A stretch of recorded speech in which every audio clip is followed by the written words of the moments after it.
Good morning to all of you. ધોરણ 12 CCSP SP chapter 3 last પીરિયડની અંદર આપણે debenture શું છે એના વિશે ડિસ્કશન કરી ગયા હતા. આજે સેકન્ડ ઇમ્પોર્ટન્સ ટોપિક છે ડિબેન્ચરના પ્રકાર.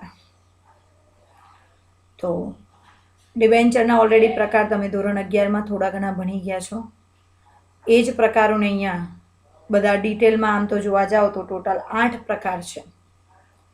પણ અહીંયા કંપની પોઈન્ટ ઓફ વ્યૂ જે અત્યારના હાલમાં 2013નો કાયદો છે અને 2013ના કાયદા મુજબ કંપની જે સૌથી વધુ પ્રકારના ડિબેન્ચરો બહાર પાડે છે એને ધ્યાનમાં રાખીને એના અહીંયા 4 પ્રકાર તમને આપવામાં આવ્યા છે.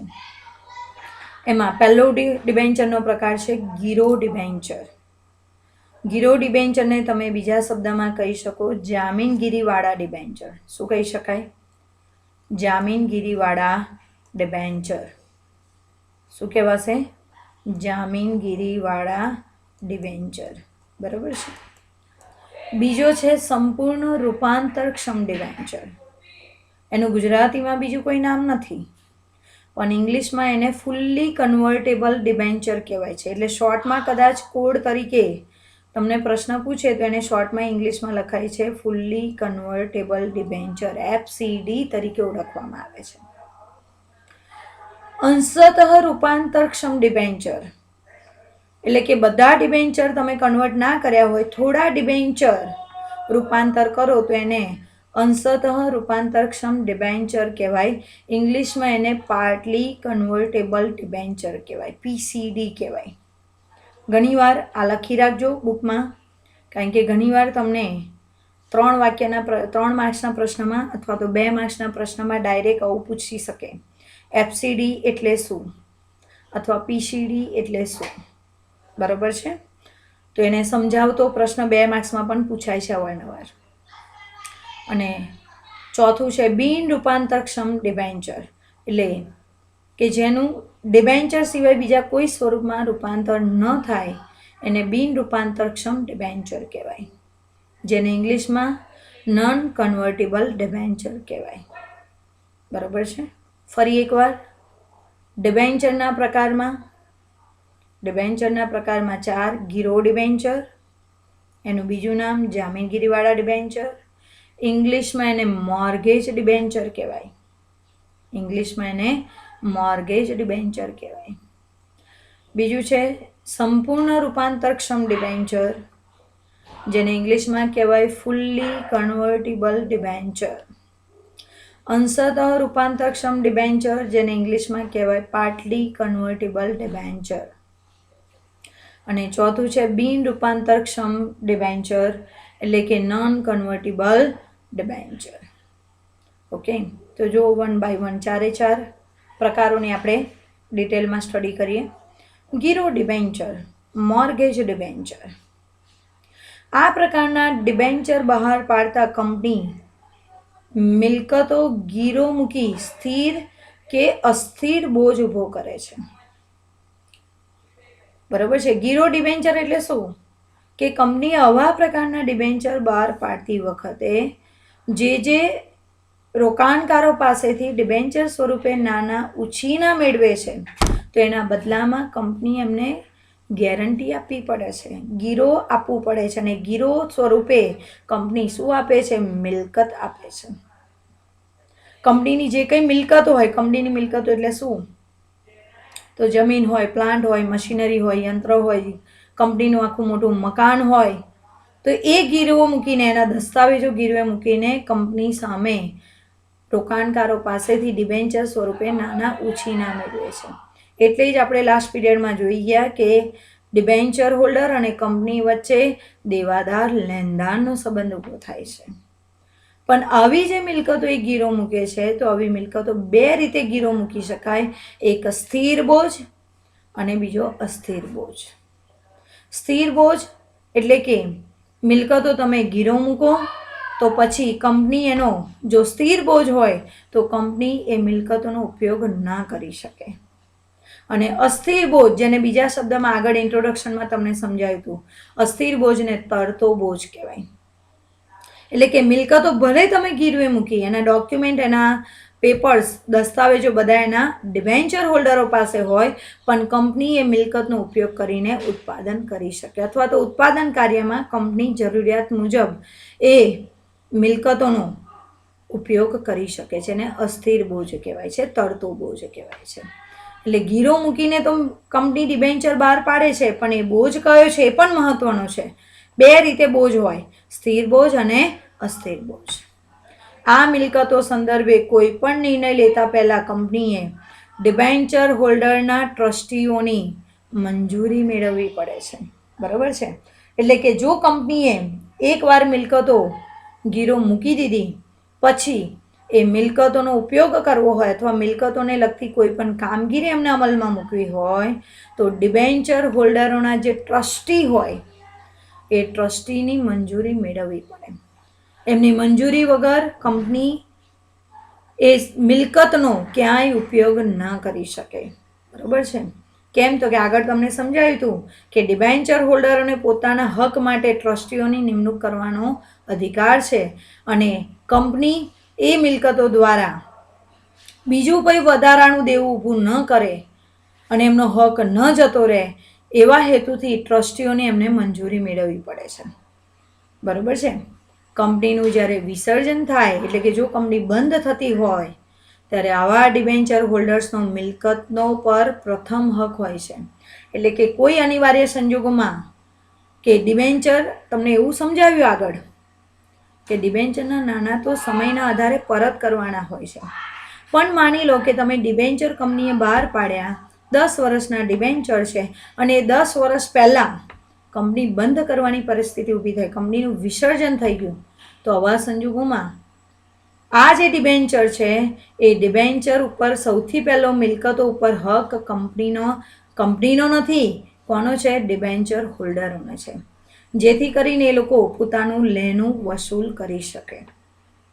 અને એટલા માટે જ મિલકતોની સામે કંપનીએ ગીરો મિલકત ડિબેન્ચરની સામે ડિબેન્ચર બહાર પાડતી વખતે કંપનીએ મિલકતો ગીરે આપવી પડે છે, જેથી કરીને કંપની બંધ પણ થાય અથવા કંપનીમાં નુકસાન જાય તો એ ડિબેન્ચર ધારકો મિલકતો વેચીને પોતાના નાણાં વસૂલ કરી શકે.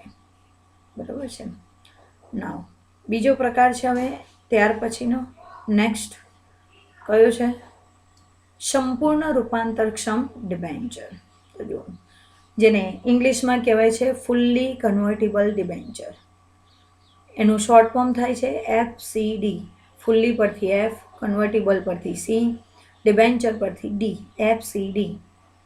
બરાબર છે? તો સંપૂર્ણ રૂપાંતરક્ષમ ડિબેન્ચર એટલે શું? સૌથી પહેલું તો કંપની સૌપ્રથમ ડિબેન્ચર તરીકે ડિબેન્ચર બહાર પાડે છે, પણ આ ડિબેન્ચરનું કંપનીએ જો નિયમો દર્શાવ્યા હોય અને સંપૂર્ણ રૂપાંતરક્ષમ ડિબેન્ચર હોય, તો આ ડિબેન્ચરનો નિયમ એવું કહે છે કે કંપનીએ જે અમુક નિયમો બનાવે છે, નિયમને ધ્યાનમાં રાખીને નિયમોને આધીન અમુક વર્ષ પછી ડિબેન્ચરનું શેરમાં રૂપાંતર થઈ શકે. બરાબર છે? ભલે કંપનીએ શરૂઆતમાં ડિબેન્ચર બહાર પાડ્યા હોય, પણ જો આ પ્રકારના ડિબેન્ચર હોય અને સાથે કંપનીએ જે નિયમો બનાવ્યા છે તે એ બેને ધ્યાનમાં રાખીને કંપની ડિબેન્ચરનું રૂપાંતર શેરમાં કરી શકે છે. અને જો એ ડિબેન્ચરનું શેરમાં રૂપાંતર થાય તો કંપનીએ જ્યારે ડિબેન્ચર બહાર પાડ્યા ત્યારે એવો હક આપેલો છે, અને જો એ બધા જ ડિબેન્ચર, જેટલા ડિબેન્ચર હોલ્ડરે ડિબેન્ચર ખરીદ્યા, એ બધા જ ડિબેન્ચર જો એ શેરમાં રૂપાંતર કરી દે, તો એને સંપૂર્ણ રૂપાંતરક્ષમ ડિબેન્ચર કહેવાય છે. બરાબર છે? ફોર એક્ઝામ્પલ સમજો કે મિસ્ટર એક્સે જે તે વખતે કંપનીના 50 ડિબેન્ચર ખરીદ્યા.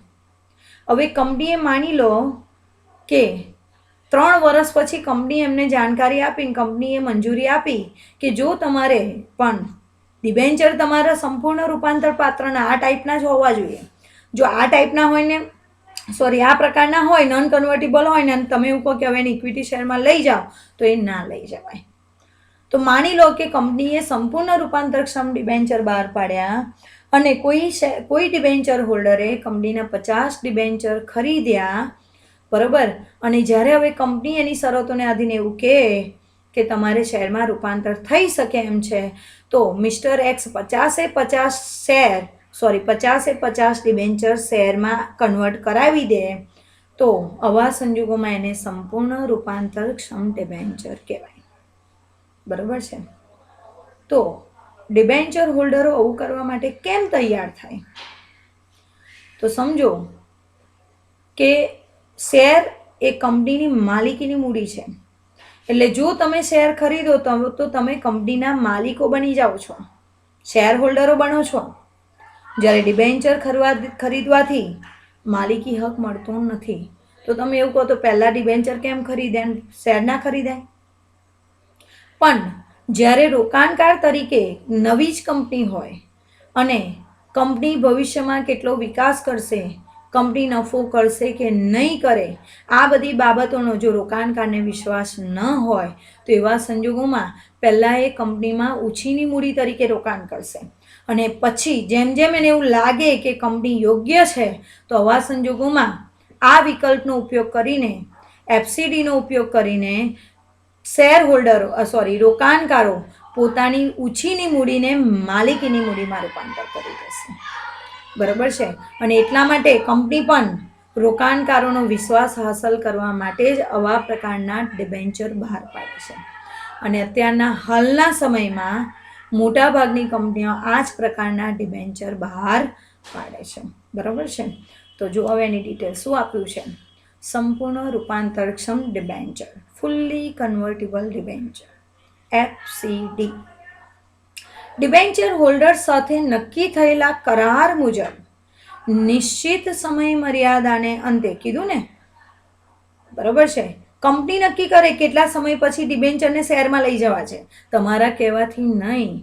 બરાબર છે. માની લો કે કંપનીએ જ્યારે ત્યારે ડિબેન્ચર આપ્યા ત્યારે એવું નક્કી કર્યું હોય કે ભલે 10 વર્ષના ડિબેન્ચર કંપનીએ બહાર પાડે, પણ કંપનીએ એવું નક્કી કર્યું 4 વર્ષ પછી શેરમાં લઈ જવાના, તો તમને 2 વર્ષમાં કંપની પર વિશ્વાસ આવી ગયો અને કંપનીને એવું કહો કે હવે અમને શેર આપી દો, શેરમાં કન્વર્ટ કરી દો, તો ના થાય. કંપનીએ કેટલા વર્ષ પછી નક્કી કર્યું છે? 4 વર્ષ પછી. તો કંપની જે તમને નિશ્ચિત સમય મર્યાદા આપી હોય, એ સમય મર્યાદાની અંદર જ જે તે ડિબેન્ચરનું શામાં રૂપાંતર થાય? ઇક્વિટી શેરમાં. એટલે કે જે ડિબેન્ચરને તમે ડિબેન્ચરમાંથી ઇક્વિટીમાં લઈ જઈ શકો છો, એવા ડિબેન્ચરને સંપૂર્ણ રૂપાંતરક્ષમ ડિબેન્ચર કહેવામાં આવે છે. કંપની આ અગાઉ ડિબેન્ચર ધારકોને 2 વિકલ્પ આપે છે. એટલે જ્યારે આવા ડિબેન્ચરનું શેરમાં રૂપાંતર કરવાનું હોય ને, ત્યારે કંપની તમને 2 ઓપ્શન આપે. પહેલું ઓપ્શન શું આપે? કે ડિબેન્ચરના નાના પરત લેવા છે. એટલે જો આમ તો 10 વર્ષના ડિબેન્ચર છે, પણ સાથે કન્વર્ટેબલ છે, સંપૂર્ણ કન્વર્ટેબલ છે, તો કંપની તમને પૂછશે એક ડિબેન્ચર હોલ્ડર તરીકે કે ભાઈ તમારે શેર વેચી દેવા છે, રૂપિયા જોવે છે પાછા, તો તમે રોકડ માંગો તો કંપની તમને રોકડ નાના પરત કરે. ભલે ને પછી તમારા 10 વર્ષના ડિબેન્ચર છે, પણ કંપની એની શરત મુજબ કીધું છે 4 વર્ષે પૂછે, એટલે 4 વર્ષે તમને ઓપ્શન આપે કે તમારે ડિબેન્ચરના નાના પરત મેળવવા છે. જો તમે યસ કહો તો કંપની તમને નાના પરત કરી દે. અને બીજો, તેટલી રકમના ઇક્વિટી શેર લેવા છે, તો જેટલી રકમના ડિબેન્ચર હોય તો એટલી રકમના તમારે જો શેર જોઈતા હોય તો કંપની તમને એટલા શેર આપે. બરાબર છે. ઘણીવાર આવું કંપની જ્યારે ડિબેન્ચરના નાના પરત કરવાના હોય ત્યારે પણ આ વિકલ્પ આપે. એવું જરૂરી નથી કે વચ્ચે જ તમને શેરમાં રૂપાંતર કરી દે. બરાબર છે. કે આજે 10 વર્ષના ડિબેન્ચર છે તો 10 વર્ષે નાના પરત કરવાના છે, તો કંપની 10 વર્ષે પરત કરતી વખતેના સમયે પણ તમને આ 2 ઓપ્શન આપે કે જો તમારે રોકડ પરત જોઈતી હોય તો રોકડ પરત કરે, નહીતર એટલી જ રકમના તમને સામે શેર આપવામાં આવે. આવા દાખલા તમારા સિલેબસમાં છે એકાઉન્ટના બીજા ભાગમાં. બરાબર છે. તો 2માંથી એક વિકલ્પની પસંદગી ડિબેન્ચર હોલ્ડરે કરવાની હોય છે. પણ જો ડિબેન્ચર ધારક આ 2માંથી બીજો ઓપ્શન સ્વીકારે કે ના અમારે એટલી રકમના ઇક્વિટી શેર જોઈએ છે, તો કંપની એમને ઇક્વિટી શેર આપશે, ત્યારે કહેવાય એને સંપૂર્ણ રૂપાંતરક્ષમ ડિબેન્ચર. જો ડિબેન્ચર ધારક ફુલ્લી કન્વર્ટિબલ ડિબેન્ચર સ્વીકારે, એનો વિકલ્પ સ્વીકારે, એટલે કે જો ડિબેન્ચર ધારક બીજો વિકલ્પ સ્વીકારે તો ડિબેન્ચર ધારક તરીકેના હક કંપની લેણદાર તરીકે સમાપન થાય છે. એટલે કે જો કંપની તમને ડિબેન્ચરની સામે ઇક્વિટી શેર આપી દે તો હવે તમે કંપનીના લેણદાર રહેતા નથી. તમારો જે લેણદાર દેવાદારનો સંબંધ છે એ પૂરો થાય અને ઇક્વિટી શેર ધારક તરીકે એને માલિકીના હક પ્રાપ્ત થાય છે. બરોબર છે. એટલે કે ઇક્વિટી શેર હોલ્ડર તરીકે જે તમને મત આપવાનો અધિકાર છે, સંચાલનમાં ભાગ લેવાનો અધિકાર છે, આ બધા હક શેર હોલ્ડર તરીકેના પ્રાપ્ત થાય અને ડિબેન્ચર હોલ્ડર તરીકેના હક પૂરા થાય. બરોબર છે, જેને કહેવાશે સંપૂર્ણ રૂપાંતરક્ષમ ડિબેન્ચર. ત્રીજો પ્રકાર છે, ત્રીજો પોઈન્ટ છે, કયો પ્રકાર આપે છે? અંશતઃ રૂપાંતરક્ષમ ડિબેન્ચર. એટલે આમાં પણ કન્સેપ્ટ એ જ છે, સેમ, કે અહીંયા પણ તમારા ડિબેન્ચરનું તમે ઇક્વિટી શેરમાં રૂપાંતર કરી શકો છો, પણ અહીંયા શબ્દ આપ્યો છે અંશતઃ. અંશતઃ એટલે થોડા. એટલે કે રોકાણકાર તરીકે ડિબેન્ચર હોલ્ડર તરીકે તમારી પાસે જેટલા ડિબેન્ચર છે એ ડિબેન્ચરમાંથી બધા નહીં, અમુક ભાગના જો તમે ડિબેન્ચરને શેરમાં લઈ જાઓ તો એને અંશતઃ રૂપાંતરક્ષમ ડિબેન્ચર કહેવાય. ઉદાહરણ સમજો, મેં તમને ઉદાહરણ આપ્યું કે મિસ્ટર એક્સ પાસે 50 ડિબેન્ચર છે કોઈ કંપનીના, તો એ 50 શેરમાં લઈ જાય, શેરમાં રૂપાંતર કરી દે 50 ડિબેન્ચરનું, તો આ પહેલો. બીજો પ્રકાર જે હમણાં ભણ્યા તે સંપૂર્ણ રૂપાંતરક્ષમ ડિબેન્ચર કહેવાય. પણ અહીંયા એક ડિબેન્ચર હોલ્ડર તરીકે જ્યારે કંપની તમને આ ઓપ્શન આપતી હોય અને તે સમયે તમે 50માંથી ખાલી 30 ડિબેન્ચરનું શેરમાં રૂપાંતર કરો અને બાકીના 20 તમે ડિબેન્ચર રહેવા દો છો. અહીંયા બધા ડિબેન્ચરનું તમે રૂપાંતર કર્યું નથી. બરાબર છે. તો આવા સંજોગોમાં 50માંથી 30 ડિબેન્ચરનું તમે શેરમાં રૂપાંતર કર્યું તો એને અંશતઃ રૂપાંતરક્ષમ ડિબેન્ચર કહેવાય. તો આ પ્રકારના ડિબેન્ચર કેમ કંપની બહાર પાડે છે? તો અહીંયા એક રોકાણકાર તરીકે જે તે રોકાણકારોને એક સાથે 2 પ્રકારના લાભ પ્રાપ્ત કરવા હોય તો એવા રોકાણકારોને આકર્ષવા માટે કંપની આવા ડિબેન્ચર બહાર પાડે છે. તો કયા 2 પ્રકારના લાભ? તો કે આજે એક જ રોકાણકાર તરીકે જો જેટલા તમે શેર રાખો છો તો એ શેરના ભાગ સ્વરૂપે તમે કંપનીના શેર હોલ્ડર કહેતા માલિક ગણાવ છો, અને જે બાકીના જે ભાગના ડિબેન્ચર જેનું તમે શેરમાં રૂપાંતર નથી કર્યું તો એ બાકીના ભાગ પૂરતા તમે કંપનીના લેણદાર બનો છો. એટલે એક જ સાથે ઓછીની મૂડી અને માલિકીની મૂડી આ બંનેના લાભ પ્રાપ્ત કરવા માટે તમે અંશતઃ રૂપાંતરક્ષમ ડિબેન્ચરની ખરીદી કરી શકો છો. પણ તમારે જોઈતા હોય ત્યારે નહીં, કંપની આવા ડિબેન્ચર બહાર પાડે અને તમે એવા ડિબેન્ચર ખરીદો ત્યારે. બરાબર છે. પણ કહેવાનો મતલબ કે કંપની આ પ્રકારની સગવડ કે આ પ્રકારના ડિબેન્ચર આવા હેતુથી બહાર પાડતી હોય છે. તો જો અંશતઃ રૂપાંતરક્ષમ ડિબેન્ચર, એને ઇંગ્લિશમાં કહેવાય પાર્ટલી કન્વર્ટિબલ ડિબેન્ચર. એનું short form PCD. P means partly, કન્વર્ટિબલનો C અને D ફોર ડિબેન્ચર, PCD. તો કે ડિબેન્ચરના 2 ભાગ પાડી દેવામાં આવે છે. એટલે આવા પ્રકારના ડિબેન્ચરને 2 ભાગમાં વહેંચી દેવામાં આવે, જેમાં ડિબેન્ચરનો એક ભાગ સંપૂર્ણ રૂપાંતરિત હોય છે. એટલે કે જે મેં તમને સમજાવ્યું કે 50માંથી 30 શેરમાં કન્વર્ટ કરી દીધા તો એક ભાગ થયો ડિબેન્ચરનો, અને બીજો ભાગ બિન રૂપાંતરિત હોય છે. એટલે કે બીજા જે મેં તમને ઉદાહરણ આપ્યું એમાં 20 ડિબેન્ચર એ ડિબેન્ચરમાં જ રવા દીધા, શેરમાં લઈ ગયા નથી. એટલે કે જ્યારે એક જ પ્રકારના ડિબેન્ચરમાંથી આવા અલગ અલગ ભાગમાં એનું વિભાજન કરવામાં આવે તો એને અંશતઃ રૂપાંતરક્ષમ ડિબેન્ચર કહેવામાં આવે છે. અહીં રૂપાંતરિત ભાગ સામે ઇક્વિટી શેર આપવામાં આવે છે. એટલે જેટલા ભાગનું તમે ડિબેન્ચરમાંથી ફેરબદલી કરવા માગશો તો એટલા ભાગની સામે, એટલી રકમની સામે કંપની તમને એટલી જ રકમના ઇક્વિટી શેર આપશે, અને બિન રૂપાંતરિત ભાગ પરત કરવામાં આવે છે. એટલે કે જેટલા ભાગના ડિબેન્ચર તમે રાખ્યા હશે એ સમય મર્યાદા પૂરી થશે ડિબેન્ચરની તો એ સમયે કંપની તમને એના રોકડ સ્વરૂપે નાણાં પરત કરશે. બરોબર છે. અને લાસ્ટ પોઈન્ટ છે, લાસ્ટ પ્રકાર છે બિન રૂપાંતરક્ષમ ડિબેન્ચર, જેને ઇંગ્લિશમાં નોન કન્વર્ટિબલ ડિબેન્ચર કહેવાય છે. શોર્ટ ફોર્મ છે એનું NCD. આ ત્રણમાં એના શોર્ટ ફોર્મ ધ્યાન રાખજો. પહેલામાં FCD ફુલ્લી કન્વર્ટિબલ ડિબેન્ચર, બીજામાં PCD પાર્ટલી કન્વર્ટિબલ ડિબેન્ચર, અને જે છેલ્લો પોઈન્ટ છે નોન કન્વર્ટિબલ ડિબેન્ચર, એને શોર્ટમાં NCD તરીકે ઓળખાય છે. તો બિન રૂપાંતરક્ષમ ડિબેન્ચર એટલે શું? તો કે જે ડિબેન્ચરનું શેરમાં રૂપાંતર થઈ ન શકતું હોય એને નોન કન્વર્ટિબલ ડિબેન્ચર કહેવામાં આવે છે.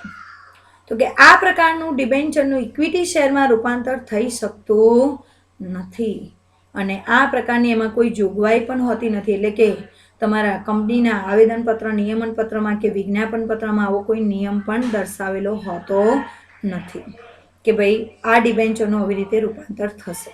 તો એવા જે ડિબેન્ચર હોય છે, જે ડિબેન્ચર હોય તો છેક સુધી ડિબેન્ચર જ રહે, બરાબર છે, બીજા કોઈ સ્વરૂપમાં એને રૂપાંતર કરવામાં આવતા નથી. તો એવા ડિબેન્ચરને બિન રૂપાંતરક્ષમ ડિબેન્ચર કહેવામાં આવે છે.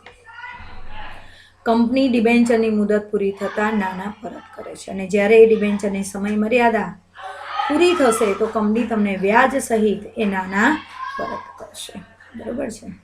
તો આ રીતે ડિબેન્ચરના 4 પ્રકાર તમને આપ્યા છે જે આપણે સ્ટડી કર્યો. બરાબર છે. પહેલો પ્રકાર કયો હતો? ગીરો ડિબેન્ચર. બીજો પ્રકાર સંપૂર્ણ રૂપાંતરક્ષમ ડિબેન્ચર. ત્રીજો અંશતઃ રૂપાંતરક્ષમ ડિબેન્ચર અને ચોથો બિન રૂપાંતરક્ષમ ડિબેન્ચર. બરાબર છે. ઓકે, અહીંયા આજનો આપણો આ ટોપિક પૂરો થાય છે. Good day, good bye.